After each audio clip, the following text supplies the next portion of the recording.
আচ্ছা দেখেন অসুবিধা নেই বেশি বুঝলো সব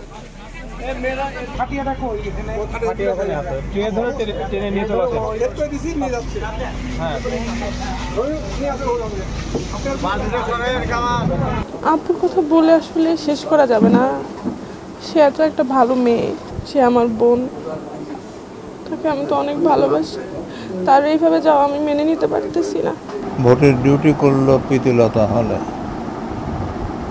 সম্পূর্ণ ডিউটি কভার করে কাগজপত্র সব জমা দিয়ে বাসায় এসে আমাকে জানালো জাব্বু সব সুন্দর মতো হয়ে গেছে, কোনো অসুবিধা নাই।